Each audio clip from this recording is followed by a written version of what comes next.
So there are three major distribution functions in statistical mechanics. So in that, the classical distribution function is called as the Maxwell-Boltzmann distribution function. So that is proposed by the Maxwell. The distribution function gives the distribution of particles in system of the distinguishable particles. Okay, so that is how the Maxwell distribution function is applicable. So let us see.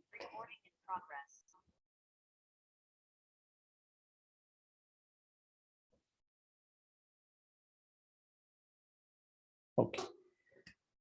So the classical or Maxwell-Boltzmann statistics mainly applicable to system of distinguishable particles. Okay. So particles are distinguishable from one particle to another particle. You can identify the particles in the system. So they can be named as A, B, C, D, etc. or 1, 2, 3 like that. So each and every particle is distinguishable. So it does not consider the Pauli's exclusion principle, and hence any number of particles can occupy an energy state. So there is no restriction of number of particles in the energy state. In a given phase cell, any number of particles can be occupied. Okay, so it will not consider the quantum statistics or Pauli's exclusion principle. Therefore, in MB statistics, there is no restriction on number of particles to occupy an energy state. Suppose 10 particles are there in a system, all the 10 particles can be found in the same energy state. Or you may find number of particles in any energy state. So there is no restriction on number of particles. I will give you an example to understand that concept. So to derive the Maxwell-Boltzmann statistical distribution function, let us consider a system which is constituted by n number of distinguishable particles. Okay, let us take a system which is consisting of n number of distinguishable particles.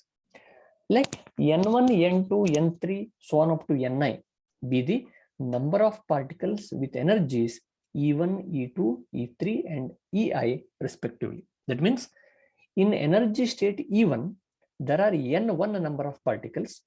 In energy state E2, there are n2 number of particles. In energy state E3, there are n3 number of particles, and so on. Okay, so total n number of particles are there. They are distributed in different energy states. Energy states are designated by E1, E2, E3, etc. In state E1, there are n1 number of particles. Okay, I will give you an example. You can understand that. Then you can understand it properly. Then number of particles n is equal to n1 plus n2 plus n3 so on up to ni. That is given as summation of ni, where I runs from 0 to infinity. There may be infinite number of energy states. Okay, in first energy state there is n1 number of particle. In second energy state n2 so on up to ni. So total number of particles n is equal to summation of ni. Okay, then total energy E of the system is given by E1 into n1, where E1 is the energy of first state into number of particle in that state, E1 into n1 plus E2 into n2 plus E3 into n3 so on up to Ei into ni, and that is given by summation of Ei into ni, where Ei is the energy of ith state into number of particles in that state. So energy of single particle is given by Ei. If you multiply that with the number of particles present in that state, you will get the total energy of the system. Okay, so therefore you can find any number of particles in any state. That is the major assumption in Maxwell-Boltzmann statistics. Okay, so since total number of particles and total energy corresponding to system are constant, they are conserved. The number of particles in a system cannot vary. Only they can move from one energy state to another energy state, but they cannot vary. Okay, so therefore the change of n, change in number of particles dn must be equal to 0, or dn can be given by dn1 plus dn2 plus dn3 so on up to dnn is equal to 0. Okay, if there are n number of states, then the derivative of number of particles is 0. Since n is constant, derivative of that constant is 0. Similarly, energy is constant. Therefore, dE will be equal to E1 into dN1 plus E2 into dN2 plus E3 into dN3, so on up to En into dNn equal to 0. So total energy of the system is also constant. If you convert this in terms of summation, so this sum can be written in terms of summation. Therefore, you can write summation of dni, where I runs from 1 to n, should be equal to 0. And summation of ei into dni, where I runs from 1 to n, this summation should be equal to 0. And these two equations represent conservation of number of particles and conservation of energy. Okay, so derivative of ni is 0. That means there is no change in number of particles in the system. Number of particles in the system remains constant, and there is no change in energy of the system. Total energy of the system remains constant. That is the conservation law. When you'll use this particular law in derivation of Maxwell-Boltzmann distribution function. Now let us consider what are the number of ways in which the total number of particles, n number of particles are distributed in n different energy states. Okay, if there are small n number of energy states, total capital N number of particles has to be distributed. Then the number of ways in which the group of particles n1, n2, n3, so on up to n9 are chosen from n particle is given by this omega 1 is equal to n factorial by n1 factorial into n2 factorial, so on up to nn factorial. So this is product of a number of factorials. Okay, so this is the product of ni's factorial. Okay, ni factorial, where I runs from 1 to n. So this symbol represents the product of the series of terms. Okay, summation ಗೆ ನೀವು sigma ಅಂತ ಬರೀತೀರಿ. Pi is representing the product of ni factorial, where I runs from 1 to n.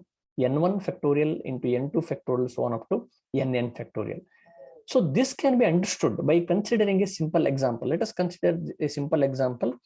So definitely the number of ways in which the particles are distributed is given by this particular formula in Maxwell-Boltzmann distribution function.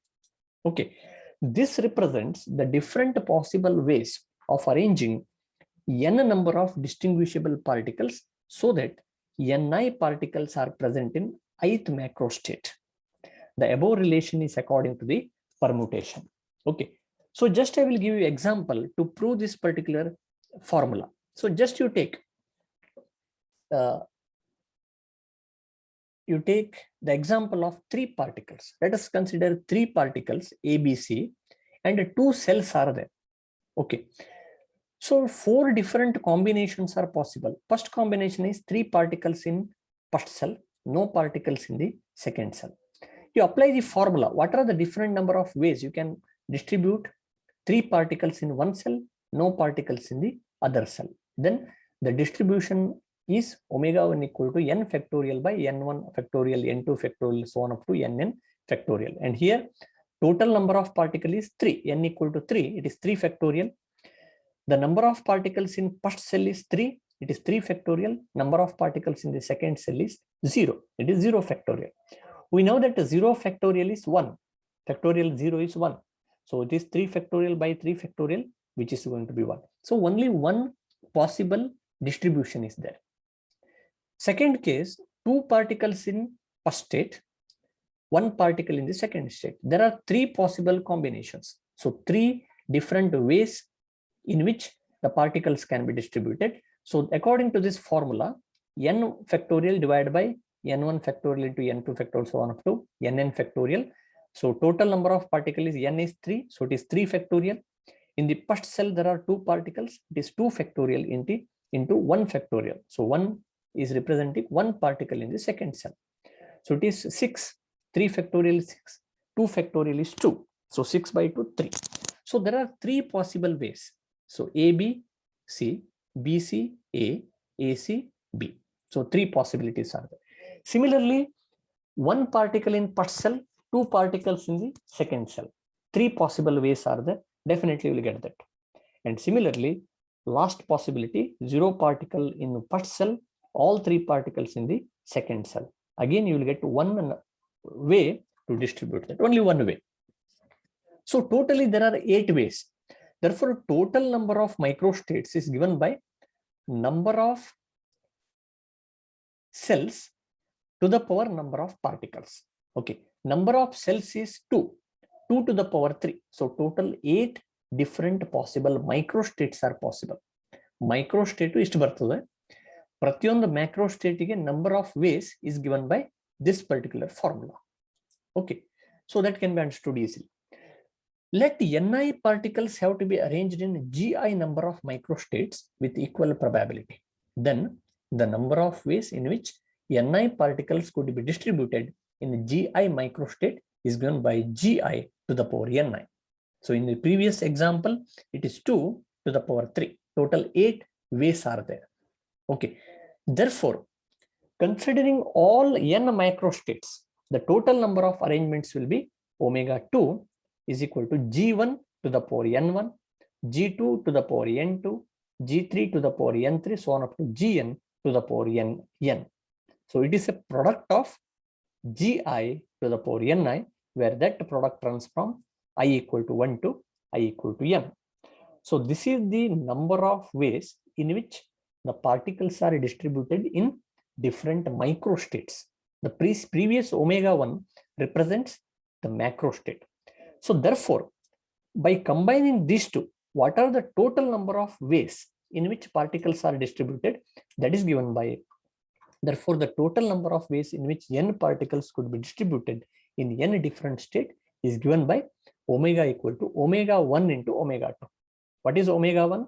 Omega 1 is n factorial by product of ni factorial. Omega 2 is product of Gi to the power ni. Okay, so this is the total number of ways in which the particles are distributed in Maxwell-Boltzmann distribution function. This is called the thermodynamic probability of the system. Now we have to find the relation between this thermodynamic probability and entropy, that is Boltzmann's theorem. For that, we have to solve this equation by using the Stirling approximation. Okay, next we will see. This is the equation we have obtained in the previous slide. So thermodynamic probability of the system in Maxwell-Boltzmann distribution is n factorial into product of Gi to the power ni divided by ni factorial. So taking natural logarithm on both sides in equation and applying Stirling approximation. Okay, so take natural logarithm on both sides. You will get ln of omega. Left hand side will be ln of omega. Right hand side will be ln of this particular term. It is a product. Therefore, you will get a ln of n factorial plus it will become summation ln of product of number of terms will be summation of that term. Therefore, this will become summation of ln of Gi to the power ni minus summation of ln of ni factorial. Okay, so why this product converts into the summation? The reason is log of m into n into k, like that. It will become log of m plus log of n plus log of k, like that. Okay, if you take the logarithm, the product will become the summation. Okay, just you can remember the identity of logarithm. So minus sign indicates that ni factorial is in the denominator. It is division. That's why the minus sign appears here. It is the according to the logarithmic identity. Now use the Stirling approximation. We know that ln of n factorial is equal to n ln n minus n. That is the formula according to Stirling approximation. We have seen that. So ln of n factorial is given by n ln n minus n plus ln of Gi to the power ni is given by ni into ln of Gi, because you know that ln of e to the power x is nothing but x into ln of e. We know that. Therefore, it will become summation of ni into ln of Gi minus apply the Stirling approximation to this particular term. So this will be Ni into ln Ni plus Ni. Minus into minus plus it becomes. Okay. Minus of ln Ni factorial is there. So minus of summation Ni becomes plus here. Okay. According to Stirling approximation. So this summation of Ni is equal to N. Summation of Ni is equal to total number of particles in the system, that is N. So this minus N, this plus N gets cancelled. It will be equal to N. Same term I have written, N ln N minus N plus summation of Ni ln of Gi minus summation Ni ln Ni plus N. So summation of Ni is nothing but N. So N and N gets cancelled. You will get this particular relation. So you'll get the ln of omega is equal to N ln N plus summation Ni ln of Gi minus summation Ni ln Ni. Okay, that particular equation you have got. Now use the Boltzmann's theorem. Okay, Boltzmann's theorem says that the change in thermodynamic, the ln of thermodynamic probability omega, ln of omega is equal to S divided by K, or entropy S is equal to K into ln omega. That we have discussed in the previous class. Okay. So take this particular concept.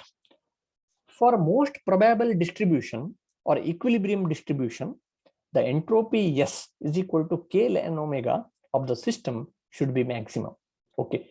So when the most probable distribution is considered, then the entropy of the system approaches the maximum value. It will become maximum. Okay. So when entropy is maximum, definitely the derivative of the entropy should become equal to 0. We know that entropy S is equal to K ln omega. Therefore,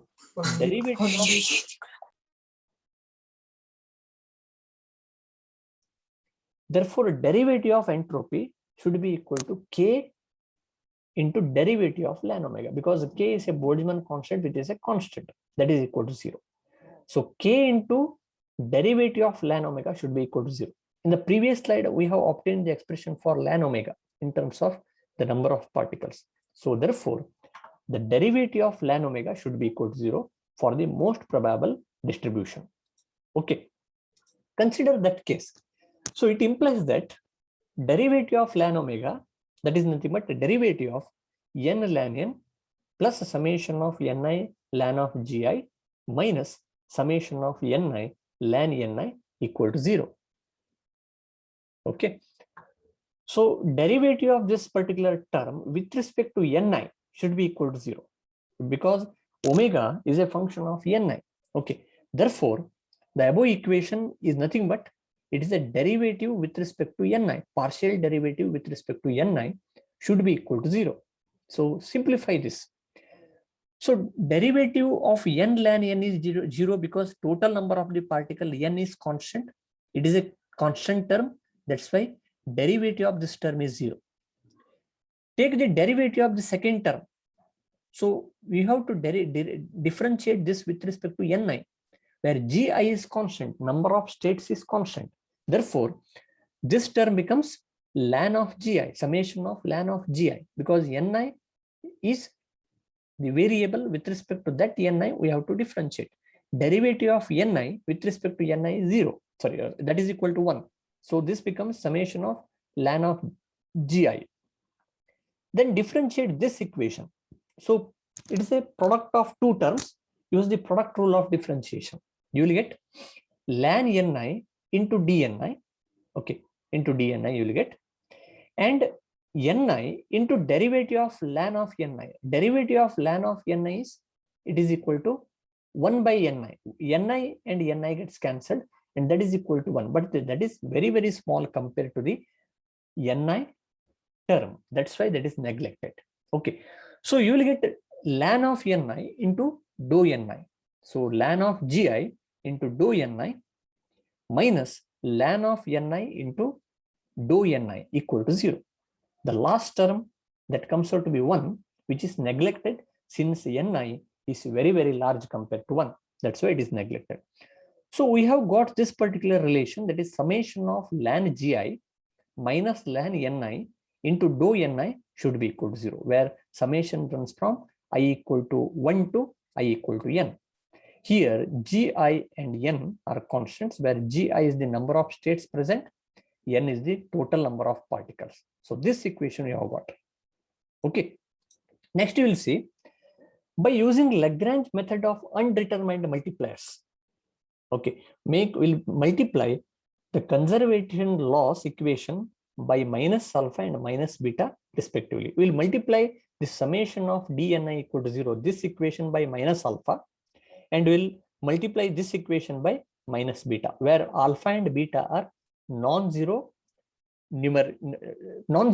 values. Okay, they are non-zero numbers. Okay, so if you multiply the equation by non-zero quantity, the right hand side will not vary, because dni itself is 0. That's why even if you multiply it by any non-zero quantity, the equation will not become invalid. It will still valid.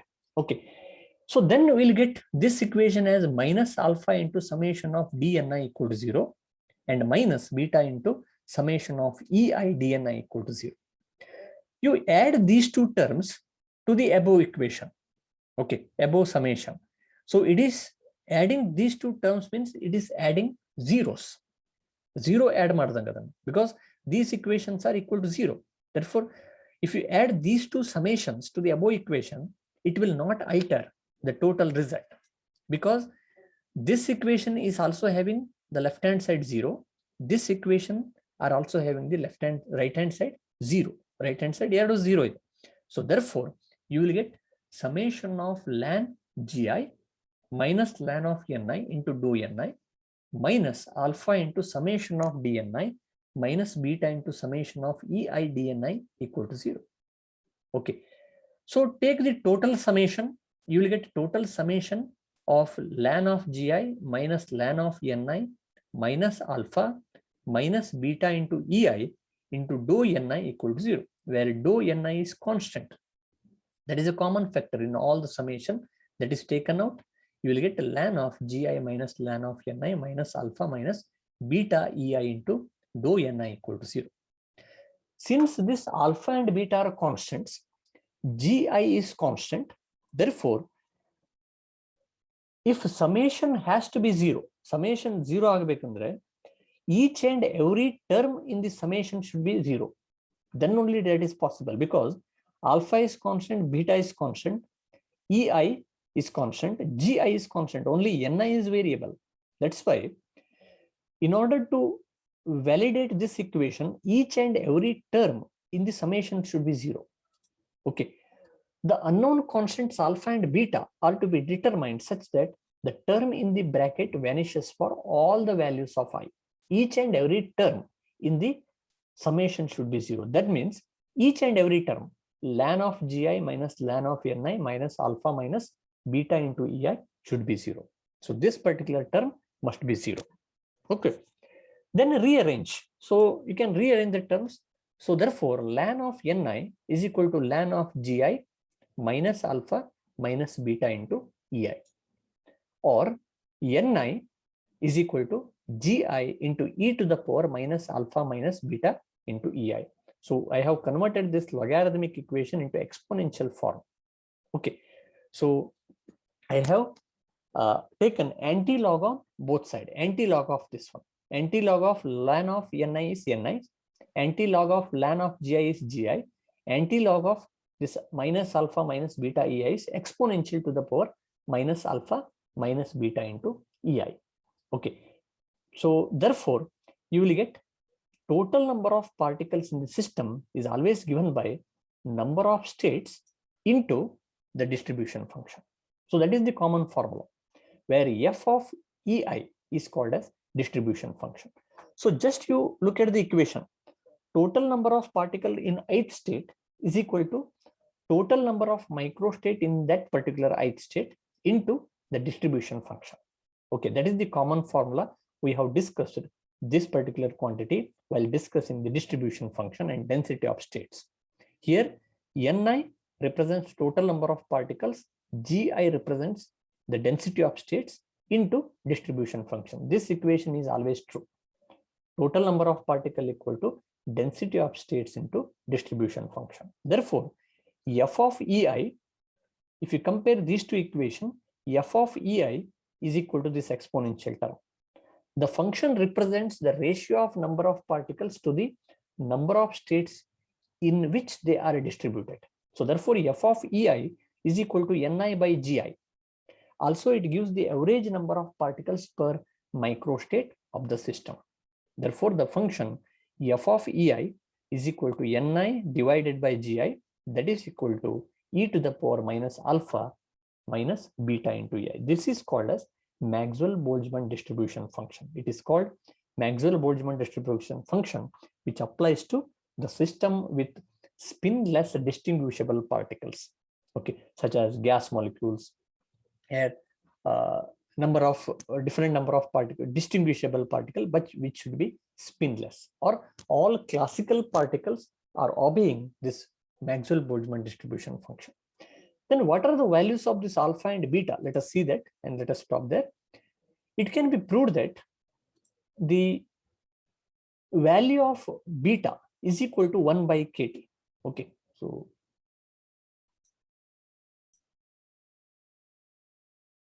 it can be proved that beta, the constant beta, is equal to 1 by kt. Okay, for further information, you can refer to any statistical mechanics book. I am not going to derive that. The value of beta is equal to 1 by kt. Substitute there. Therefore, the Maxwell-Boltzmann distribution function takes the form f mb of e is equal to e to the power minus alpha into e by kt, where e is energy of that particular state. Or you can write this as 1 divided by e to the power plus alpha plus e by kt. Okay. Similarly, the average number of particles distributed in gi states is given by total number of particles in energy state E is equal to g of E into distribution function f of E, or this is given by g of E divided by e to the power alpha plus e by kt.